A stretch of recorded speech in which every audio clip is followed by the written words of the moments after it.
الحمد لله الحمد لله رب العالمين، والصلاة والسلام على سيد الأنبياء والمرسلين وعلى آله الطيبين الطاهرين وعلى أزواجه الطاهرات أمهات المؤمنين وعلى سائر الصحابة والتابعين أجمعين. أما بعد، أعوذ بالله من الشيطان الرجيم. بسم الله الرحمن الرحيم.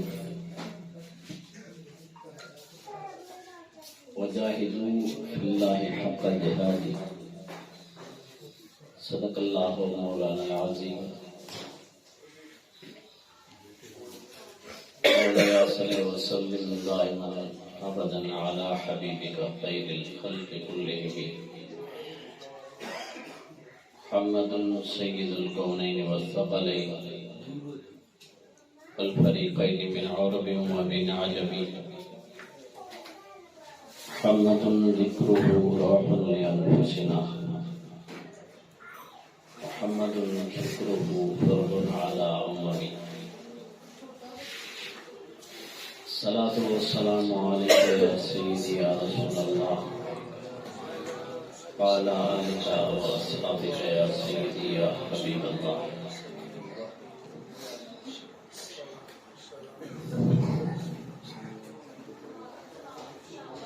دوستان وقار، اللہ کریم میری اور آپ کی اس نشست سالگی کو بارگاہ میں سب کو قبولیت نصیب فرمائے. ہماری زندگی کا مقصد ایک ہی ہے کہ اپنی زندگی میں وہ عمل کام کر سکیں کہ جس کے ذریعہ سے، جس کے وسیلہ سے ہم اپنے رب کو راضی رکھ کے اس کی رضا کے حصول میں کامیاب ہو سکیں.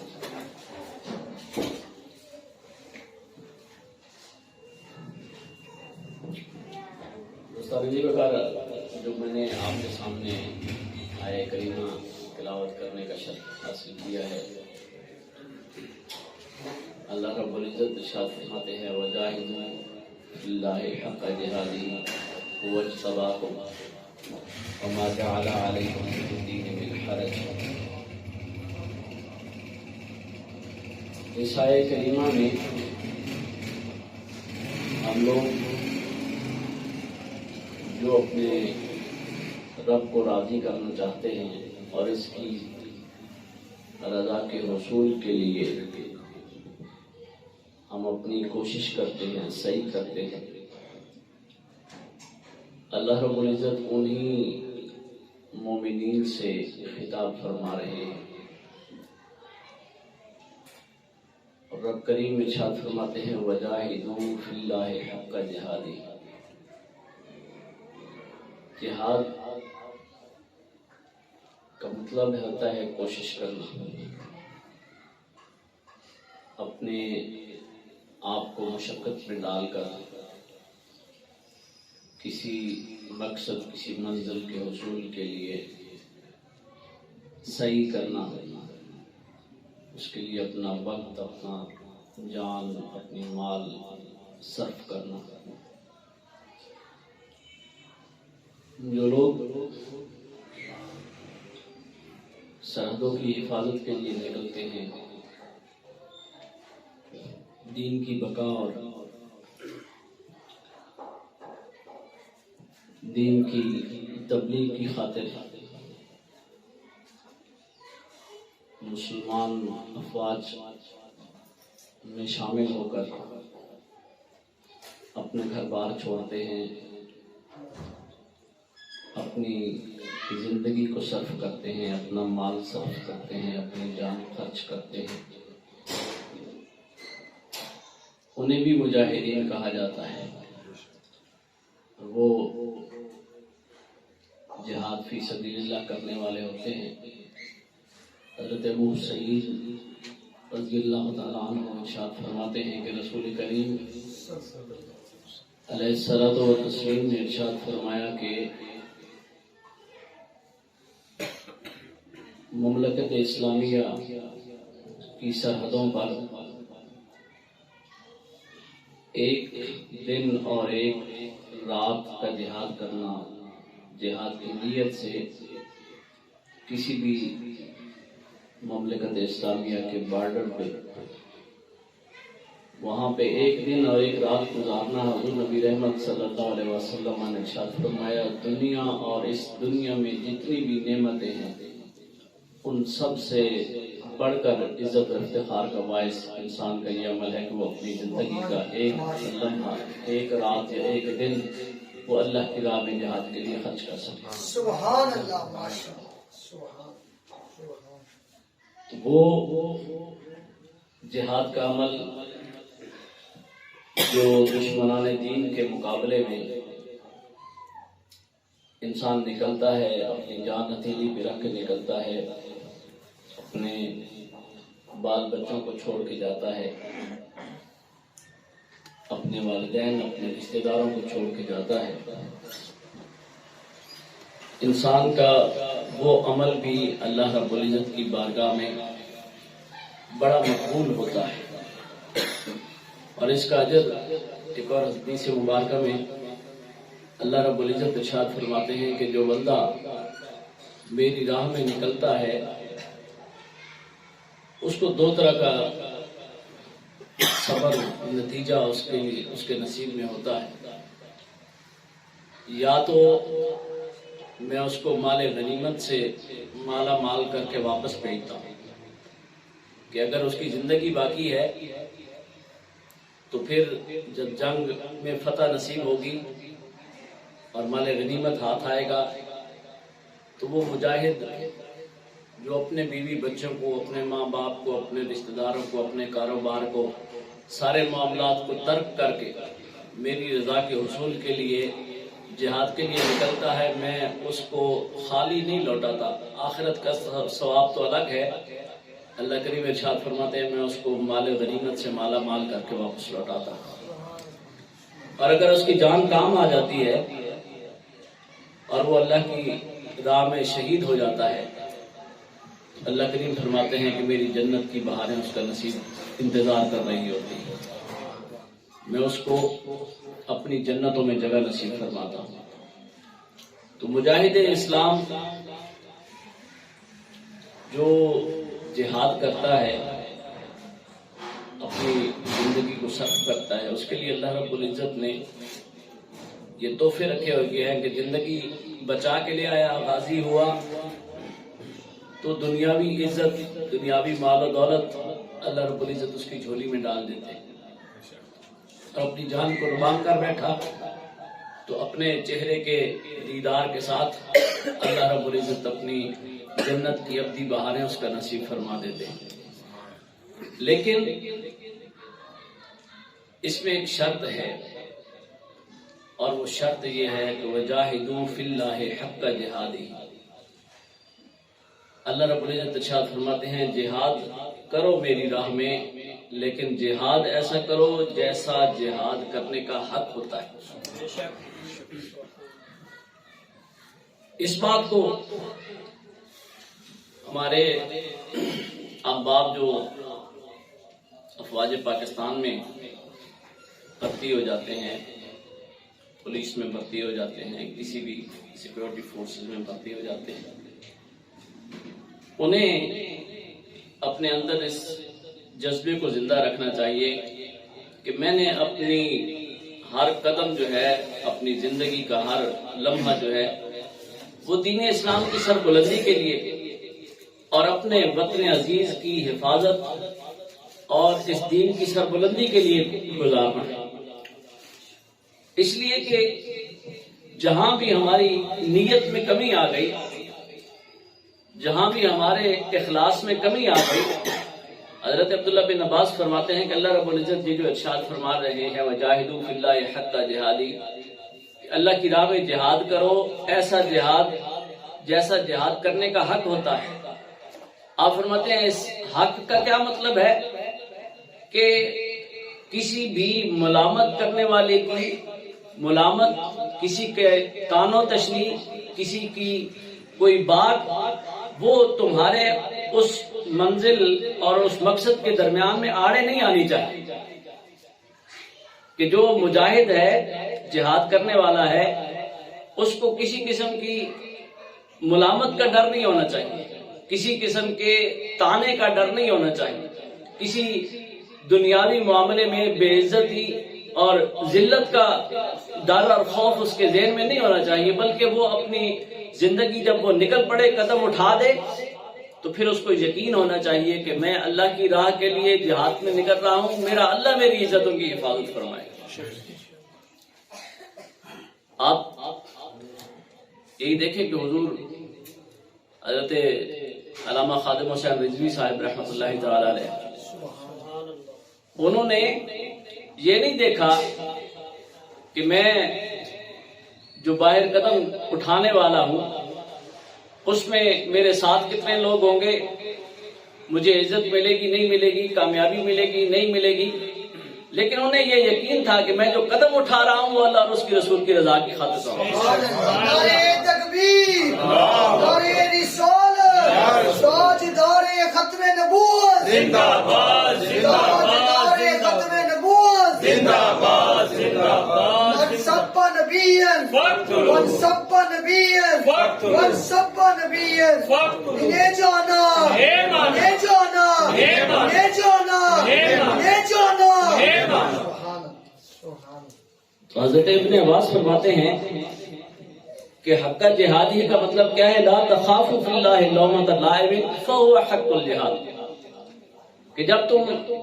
اللہ کی راہ کے لیے قدم اٹھا لو، پھر تمہارے اندر یہ چیز نہیں ہونی چاہیے کہ مجھے کوئی کیا کہے گا، کوئی میرے بارے میں کیا کہے گا، کوئی جو ہے وہ مجھے تانوں سے نوازے گا، میری بے عزتی کرے گا، مجھے عزت ملے گی یا ذلت ملے گی، اس کو نہیں دیکھنا، بلکہ اپنا تن من دھن یہ سب کچھ لے کر اپنے اللہ پہ قربان کر دینا۔ وجاہدوا فی اللہ حق جہادی، کہ تم اپنے آپ کو دین کی سربلندی کے لیے جب نکلنا ہے، پھر وہ خواہ تمہارا جہاد ہو سرحدوں کی حفاظت پہ، اور خواہ تمہارا جہاد ہو اپنی صفوں میں موجود دشمنان دین کے خلاف، جہاں بھی دین اسلام پہ برا وقت آئے، مومن کا یہ حق ہے کہ وہ اپنی آواز اٹھائے، اور اس آواز کے اٹھانے میں اسے یہ نہیں سوچنا چاہیے کہ میں جو حق بات کہنے جا رہا ہوں، اس حق بات کے کہنے کے ضمن میں مجھے لوگ کیا کہیں گے، میرے بارے میں کیا جو ہے وہ لوگوں کے کمنٹس ہوں گے، بلکہ نہیں، اللہ رب العزت ہم سے یہ تقاضا کرتے ہیں کہ ہم جب اللہ کی رضا کے لیے اپنی زندگی کو وقف کر رہے ہیں، ارادہ کر رہے ہیں کہ ہم نے اپنی زندگی ایسی گزارنی ہے کہ ہمارا اللہ ہم سے راضی ہو جائے، تو پھر وجاہدوا فی اللہ حق جہاد۔ حضرت عبداللہ بن مبارک فرماتے ہیں کہ اس آیت میں دونوں جہاد مراد ہے۔ ایک وہ جہاد ہے جو مجاہد اسلام سرحدوں میں جا کر دشمن دین کے ساتھ جا کر لڑتا ہے، اپنی جان قربان کرتا ہے، اپنے پیچھے اپنی خوشیاں، اپنی زندگی، اپنے مال و دولت، اپنی اولاد، سب کچھ اللہ کی راہ میں قربان کر کے نکلتا ہے، لیکن اس کے لیے بھی اللہ رب العزت یہ ارشاد فرما رہے ہیں وجاہدوا فی اللہ حق جہادی۔ وہ جو تم جنگ کے لیے نکل رہے ہو، میں یہ کہہ رہا تھا کہ ہمارے دوست افواج پاکستان میں اللہ رب العزت انہیں موقع دے دیتے ہیں، پولیس میں دے دیتے ہیں، رینجر میں دے دیتے ہیں، کسی بھی سیکورٹی فورس میں انہیں موقع ملتا ہے تو وہ اپنے اندر وہ اخلاص نہیں پیدا کر سکتا۔ جب ان سے ملاقات ہوتی ہے تو وہ یہ کہتے نظر آتے ہیں کہ ہماری ڈیوٹی فلاں سرحد پہ لگ گئی ہے، فلاں مشکل علاقے میں لگ گئی ہے، ہمارے لیے دعا کریں خیریت سے واپس آ جائیں۔ یہ جہاد کا جذبہ نہیں ہے۔ جہاد کا جذبہ یہ ہے کہ جب اللہ نے آپ کو موقع دے دیا ہے پھر خیریت سے واپس آنے کی تمنا نہ رکھیں، بلکہ اللہ کی راہ میں قربان ہونے کی تمنا رکھیں۔ اس لیے کہ آپ کو اللہ نے جو ذمہ داری سونپ دی ہے، اللہ کریم اسی آیت کریمہ میں آگے ارشاد فرماتے ہیں هو اجتباکم وما جعل علیکم فی الدین من حرج، یہ اللہ رب العزت نے تمہیں چنا ہے۔ اگر سارے کفار مشرکین یہود و حنود کے درمیان میں سے تمہیں مومن کے گھر میں پیدا کر دیا ہے تو یہ اللہ کا چناؤ ہے۔ اگر سارے بدعقیدہ بد اخلاق گمراہوں اور دلالوں کے درمیان میں سے اللہ رب العزت نے تمہیں اہل سنت و جماعت کا گھرانہ دے دیا ہے تو یہ اللہ کا چناؤ ہے۔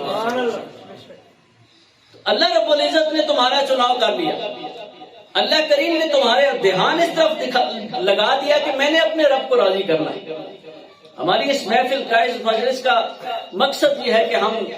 وہ کام کریں، وہ عمل کریں جس سے ہم اللہ کو راضی کرنے کے قابل ہو جائیں۔ تو اللہ کی رضا کے لیے اٹھانے والا قدم میں اخلاص کا ہونا بہت ضروری ہے۔ یہ جو حق کا جہاد ہی کا لفظ ہے، اس سے مراد یہی ہے کہ تمہارے اندر خلوص ہونا چاہیے، اس میں کسی قسم کی آمیزش نہیں ہونا چاہیے، کسی قسم کی دنیاوی منفعت کی آمیزش نہیں ہونی چاہیے۔ رسول کریم علیہ الصلوۃ والتسلیم نے ارشاد فرمایا کہ ایک شہید جو ہے وہ اللہ کی بارگاہ میں حاضر ہوگا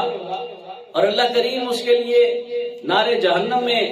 جانے کا حکم ارشاد فرما دیں گے۔ تو وہ شہید جو ہے وہ اللہ کی بارگاہ میں عرض کرے گا، یا اللہ میں نے تو تیری خاطر جان قربان کی تھی، میں لڑا، میں نے سینے پہ گولی کھائی، میں نے تلوار کے اتنے زخم کھائے، اتنے جو ہے وہ تیروں کے زخم کھائے، اتنی گولیاں مجھے چلی، اتنا دشمنوں نے مجھے روندا اور میری بہادری کی دنیا تعریف کرتی رہی، لیکن یا اللہ تیرا یہ وعدہ تھا، تو شہید کے لیے جنت کے اعلیٰ درجے اس کو نصیب فرمائے گا،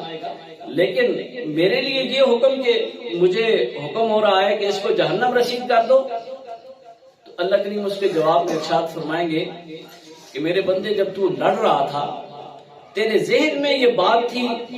کہ میں ایسی بہادری سے لڑوں کہ دنیا میری تعریف کرے، تیری ذہن میں یہ بات تھی کہ میں ایسا بہادر، ایسا جو ہے وہ دشمن کے مقابلے میں نکلوں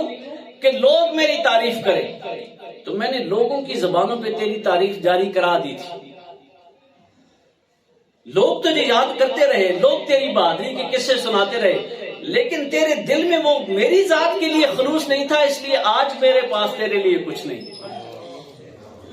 یہ بہت ضروری چیز ہے جو اخلاص ہے۔ وجاہدوا فی اللہ حق جہادہ، حضرت عبداللہ بن مبارک فرماتے ہیں کہ رسول کریم علیہ الصلوۃ والتسلیم ایک جنگ سے واپس آئے، ایک جہاد سے واپس آئے، تو رسول اللہ صلی اللہ علیہ وسلم نے ارشاد فرمایا رجعنا من الجہاد الاصغر الى الجہاد الاکبر، کہ ہم جہاد اصغر سے جہاد اکبر کی طرف لوٹ کے آئے۔ ایک وہ جہاد تھا جب ہمارے سامنے دشمن تھا، تلواریں تھیں، تیر تھے، گھوڑے تھے، میدان تھا، اور ہماری جان ہماری ہتھیلی پہ تھی، ہمارا دشمن ہمارے سامنے تھا،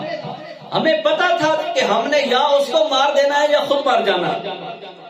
یا اس کو جہنم رسید کرنا ہے یا اپنی جان اپنے رب کے سپرد کر دینی۔ رسول کریم علیہ الصلوۃ والتسلیم نے ارشاد فرمایا وہ کام آسان تھا، وہ کام آسان تھا، دشمن سامنے ہے، پتا ہے یا میری گولی سے اس نے مر جانا ہے یا اس کی گولی سے میں نے مر جانا ہے، دو ہی کام ہونے، لیکن کریم آقا صلی اللہ علیہ وسلم نے ارشاد فرمایا کہ ہم وہ جو جہاد ہے، وہ جو اللہ کی راہ میں کوشش کرنا ہے، وہ جو اللہ کی دین کی سر بلندی کے لیے کام کرنا ہے، وہ جو اللہ کے دشمنوں کو نیست و نابود کرنا ہے، وہ چھوٹا جہاد ہے، اس کے لیے کم ہمت کی اور کم جد و جہد کی اور کم کوشش کی ضرورت پڑتی ہے، لیکن میرے غلاموں، ہم جس طرف لوٹ کے آئے ہیں، جس دنیا کی طرف لوٹ کے آئے ہیں، اس میں رزق بھی ہوگا، اس میں بیوی بھی ہوگی، اس میں بچے بھی ہوں گے، اس میں کھیل کود بھی کے میدان بھی ہوں گے، اس میں تجارت بھی ہوگی، اس میں رشتہ داروں کے ساتھ نبھا بھی ہوگا، اس میں پڑوسیوں کے ساتھ سلوک بھی کرنا ہے، اس میں فقیروں، مسکینوں، یتیموں، بیواؤں کا خیال بھی رکھنا ہے۔ ان سارے معاملات میں اپنے آپ کو بچا کر اللہ کی رضا کے لیے ہر قدم اٹھانا یہ انتہائی مشکل کام ہے۔ تو رسول کریم علیہ الصلوۃ والتسلیم نے ارشاد فرمایا کہ ہم جہاد اصغر سے جہاد اکبر کی طرف لوٹے ہیں۔ دوستان گرامی، میرا اس آیت کو آپ کے سامنے رکھنے کا مقصد یہ ہے کہ ہم جو زندگی میں کام کرتے ہیں، ہم اپنے تئیں یہ سمجھ رہے ہوتے ہیں کہ ہم اللہ کی رضا کے لیے کام کر رہے ہیں، اللہ کی رضا کے لیے قدم اٹھا رہے ہیں، لیکن ہمیں معلوم نہیں ہوتا۔ وہ میں نے آپ کو بتایا کہ رسول کریم علیہ الصلوۃ والتسلیم نے ارشاد فرمایا کہ وہ جو جہاد ہے جہاں دشمن آمنے سامنے ہے، گولیاں سامنے چل رہی ہیں، تلواریں چل رہی ہیں، نیزے چل رہے ہیں، دشمن تیب ہو رہے ہیں، وہ جہاد اصغر ہے، اس لیے کہ ہمیں پتہ ہے ہمارا دشمن کون ہے۔ لیکن یہ جس دنیا میں ہم جیتے ہیں، اس دنیا میں اپنا دامن بچا کے نکل جانا اور اپنے آپ کو اپنے رب کی رضا کے لیے خالص کر دینا، یہ انتہائی مشکل عمل ہے،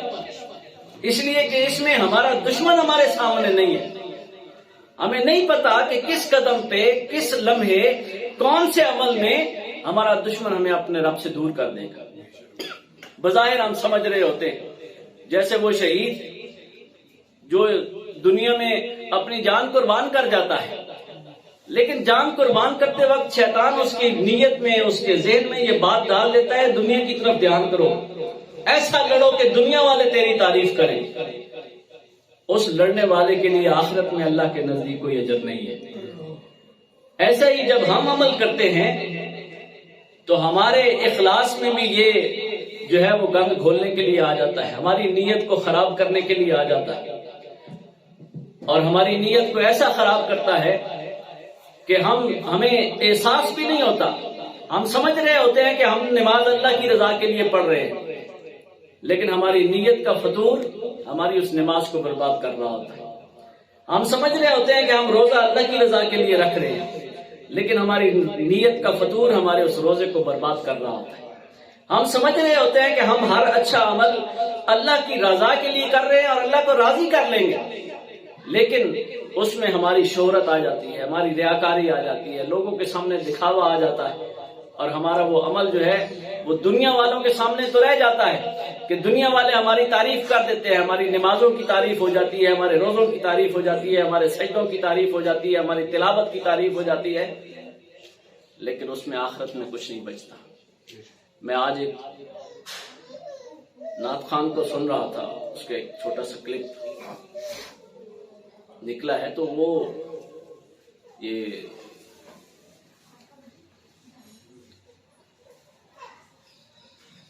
اس کا نام ہی نہیں یاد ہے، پاک پتن کا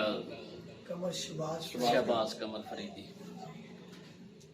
وہ کہہ رہا تھا کہ جس مولوی کو تقریر نہیں آتی اسے نعت خوانوں سے چڑ ہو جاتی ہے، اور وہ کہتا ہے کہ ان نعت خوانوں کو جو ہے وہ ان کی طرف دھیان نہ دیا کریں، ان کو پیسے نہ دیا کریں۔ اب وہ بات کس عالم دین کی کر رہا ہے؟ مفتی اعظم منیب الرحمان صاحب، جن کے علم، جن کے تقویٰ، جن کے علم، جن کی فکر، جن کے دین کے سمجھنے کی ایک دنیا معترف ہے، اور ان کا مقابل کوئی نہیں ہے اس وقت، اور ان کے مقابلے میں ایک بد زبان، بدتینت، اسلام سے بے بہرہ انسان، بد عقیدہ انسان، وہ جو ہے وہ یہ کہے کہ تم لوگوں نے مولوی کی بات نہیں سننی، وہ کیا کہہ رہے ہیں کہ ہم عشق رسول بانٹ رہے ہیں، منہ پہ تیرے داڑھی نہیں ہے، نماز کے تو قریب جانے والا نہیں ہے، اسلام کا تجھے پتہ نہیں ہے، وضو کے فرائض تجھے نہیں آتے، اور تم ایک عالم دین کے متعلق وہ بات کر رہا ہے۔ ہمارے علماء نے تو لکھا ہے کہ جو شخص عالم دین کی علم کے حساب سے اس کی توہین کا مرتکب ہوتا ہے، اس بات کا خدشہ ہے کہ اللہ رب العزت اس سے نور ایمان چھین لے گی اور اس کی موت کفر پہ ہوگی۔ اور جو شخص عالم دین کے دین کی وجہ سے اس کی توہین کرتا ہے، جس لمحے وہ توہین کرتا ہے اسی لمحے وہ کفر کا مرتکب ہوتا ہے اور دائرہ اسلام سے خارج ہو جاتا ہے۔ ایسے لوگوں کو، بے اخلاص لوگوں کو ہم نے اپنی محفلوں کی زینت بنا لیا۔ ہم پھر کہتے ہیں کہ ہمارے جو معاملات ہیں وہ اچھے نہیں ہو رہے، ہم پر رحمت کا نزول نہیں ہو رہا، ہماری سرکار کی بارگاہ میں قربت نہیں ہو رہی، ہم پیسہ ضائع کر دیتے ہیں لوگوں کو، لاکھوں روپے جو ہے وہ برباد کر دیتے ہیں اس محفل میں جس محفل میں رسول کریم علیہ الصلوۃ والتسلیم کے دین کے مبلغ اور عالم دین کی توہین کرنے والا شخص موجود ہوگا، اس محفل میں اللہ کی رحمت کا نزول ہو ہی نہیں سکتا۔ رسول کریم علیہ الصلوۃ والتسلیم کی جو میں نے حدیث مبارکہ آپ کے سامنے رکھی ہے، اسی حدیث میں رسول کریم علیہ الصلوۃ والتسلیم فرماتے ہیں کہ ایک قاری قرآن اور ایک عالم دین وہ بھی اللہ کے حضور حاضر ہوگا اور اللہ کریم اس کو کے لیے بھی جہنم میں جانے کا حکم ارشاد فرمائیں گے، اور وہ قاری کہے گا کہ یا اللہ میں نے تو ساری زندگی تیرا قرآن پڑھا، خوش ادانی سے پڑھتا رہا، اچھے طریقے سے پڑھتا رہا، تو یا اللہ تیرا تو وعدہ تھا کہ ایک حرف کی تلاوت ہوگی تو 10 نیکیاں ملیں گی، 10 درجات بلند ہوں گے، 10 گناہ معاف ہوں گے، اور میں ساری زندگی تیرے قرآن کی تلاوت کرتا رہا اور آج مجھے یہ اجر مل رہا ہے کہ تو کہہ رہا ہے فرشتوں کو کہ اس کو اٹھا کے جہنم میں پھینک دو۔ تو اللہ کریم ارشاد فرمائیں گے اے قاری قرآن، تیری قرآن کی تلاوت میرے لیے نہیں تھی، تیری قرآن کی تلاوت میں اخلاص نہیں تھا، وہ جو تو ترتیل کے ساتھ قرآن پڑھ رہا تھا اس کے ایک ایک حرف کی ادائیگی میں تیری توجہ تو ان عوام کی طرف تھی جو تیرے سامنے تھے، اور تو چاہ رہا تھا کہ وہ واہ واہ کرے، وہ جو ہے وہ تیری تعریف کرے، تیری نیت میں یہ بات تو تھی ہی نہیں کہ میں اس قرآن کی تلاوت سے اپنے رب کو راضی کروں، اس لیے دنیا میں میں نے تیری خوب واہ واہ کر دی ہے۔ یہ آج جو اس بات پہ خوش ہیں کہ ہم پہ عوام پیسے لوٹا رہی ہے اور ہم جو ہے وہ لاکھوں مانگتے ہیں اور لوگ لاکھوں دینے کے لیے تیار ہیں، اللہ رب العزت نے ان کو دنیا میں غرق کر دیا ہے، یہ دنیا کے بیٹے ہیں اور دنیا میں ہی غرق ہیں اور دنیا میں ہی غرق رہیں گے۔ لیکن یہ بات یاد رکھیں کہ یہ جو اللہ کریم نے ارشاد فرمایا ہے وجاہدوا فی اللہ حق جہادی، جب ہم اپنا ہر عمل جب تک اس کو اللہ کی راہ کے لیے خالص نہیں کریں گے، ہماری نعتوں کی محفلیں سج رہی ہیں، میلاد کی محفلیں سج رہی ہیں، لیکن ہمارے دلوں کی کیفیات نہیں بدل رہی، ہمارے معاملات درست نہیں ہو رہے، اس کا مطلب یہ ہے کہ وہ محفل اللہ کی توجہ اور اللہ کے حبیب کریم علیہ الصلوۃ والتسلیم کی توجہ سے خالی ہوتی ہے، اس پہ آپ لاکھوں لوٹا دیتے ہیں، رات عشاء کی شروع ہوتی ہے محفل اور صبح تک وہ محفل چلتی رہتی ہے، لیکن اس محفل نعت میں نہ آنے والے کو کچھ ملتا ہے، نہ پڑھنے والے کو کچھ ملتا ہے، نہ محفل نعت کرانے والے کو کچھ ملتا ہے، اس لیے کہ وہاں اخلاص کی کمی ہوتی ہے، وہاں پہ سب دکھاوا ہوتا ہے۔ بظاہر وہ رسول کریم علیہ الصلوۃ والتسلیم کی محبت کے لیے محفل نعت کر رہے ہوتے ہیں، لیکن جب وہ نوٹ نچھاور کرنے پہ آتے ہیں تو شیطانوں نے کہتا ہے کہ کیمرے کی طرف دیکھ کے ذرا اچھے نوٹ نچھاور کرنا، پتہ چلے کہ تو نے کتنے پیسے دیے ہیں۔ یہ بے شک جب پروگرام میں انعقاد کرنے چلا تھا تو اس کی نیت اچھی تھی، لیکن جب اپنے دکھاوے کی بات آ گئی وہ سارے نیت کا خروج جو ہے وہ ختم ہو جاتا ہے اور شیطان انسان کو برباد کر دیتا ہے۔ ہم آج رو رہے ہیں کہ فلسطین میں مسلمان پسپا ہو رہے ہیں، ظلم ہو رہا ہے، ان کو جو ہے وہ ظلم کی چکی میں پیسا جا رہا ہے اور کوئی مسلمان ملک ان کی مدد کے لیے نہیں اٹھ رہا، کہیں بھی ان کو کامیابی نہیں مل رہی۔ دوستان گرامی، میرا اپنا عقیدہ یہ ہے کہ جب بھی مسلمانوں کے درمیان ایمان تقویت پکڑے گا اور ان کے عمل میں اخلاص آئے گا اور عمل ان کا ہر عمل وہ اس نیت سے کریں گے کہ ہم نے یہ عمل اللہ کی رضا کے لیے کرنا ہے، تو دنیا میں اللہ رب العزت کا قرآن مجید فرقان حمید میں وعدہ ہے وَأَنْتُمُ الْأَعْلَوْنَ إِن كُنتُم مُؤْمِنِينَ۔ اگر ایمان تمہارے دل میں پختہ ہو گیا تو رب کریم وعدہ فرما رہے ہیں میں تمہیں دنیا والوں پہ جو ہے وہ حکومت دوں گا، میں تمہارا روب و دبدبہ دنیا پہ قائم کروں گا۔ اور اگر ہمارا یہ معاملہ نہیں ہو رہا، کہیں بھی دشمن جو ہے وہ ہم سے خوفزدہ نہیں ہو رہا، کہیں بھی جہاد کرنے والوں کو اگر ان کے جہاد میں کامیابی نہیں مل رہی، پاکستان کے جو ہے ہندوستان کے غیور مسلمان تھے، انہوں نے اخلاص سے نعرہ لگایا تھا پاکستان کا مطلب کیا، لا الہ الا اللہ۔ وہاں پر جنگ نہیں ہوئی، جہاد نہیں ہوا، لیکن اخلاص موجود تھا۔ اللہ رب العزت نے پاکستان کی صورت میں یہ کامیابی ہمارے بزرگوں کے مقدر رکھی۔ جو چیچنیا کے لوگ ہیں، تاجکستان کے لوگ ہیں، ازبکستان کے لوگ ہیں، انہوں نے روس سے آزادی لی۔ آج اگر کشمیر میں مسلمان پس رہے ہیں، فلسطین میں پس رہے ہیں، اس کا مطلب یہ ہے کہ اخلاص کی کمی ہے۔ جب جہاد مجاہدین میں اخلاص آ جائے گا، ایمان مضبوط ہو جائے گا، اللہ رب العزت کی فتح و نصرت انسان کا مقدر بن جاتی ہے۔ ایک بات، نعرہ تکبیر، اللہ اکبر، نعرہ رسالت، یا رسول اللہ، نعرہ حیدری، یا علی، نعرہ غوثیہ، یا غوثیہ، تاجدار ختم نبوت، زندہ باد، زندہ باد، تاجدار ختم نبوت، زندہ باد، زندہ باد۔ حضرت عمر رضی اللہ تعالیٰ عنہ، آپ اسی فلسطین کا علاقہ جب فتح ہوتا ہے اور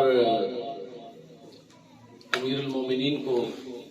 یہ خوشخبری سنائی جاتی ہے کہ مسجد اقصیٰ تک مسلمان افواج جو ہیں وہ پہنچ چکی ہیں اور آپ تشریف لائیں اور مسجد اقصیٰ جو ہے وہ اس میں داخل ہوں اور وہاں پہ نماز ادا کریں، تو حضرت تاریخ میں آتا ہے کہ حضرت عمر رضی اللہ تعالیٰ عنہ اونٹنی پہ سوار ہو کے آتے ہیں اور صوف کا جو ہے وہ انہوں نے لباس پہنا ہوا ہے، خدر کا لباس پہنا ہوا ہے،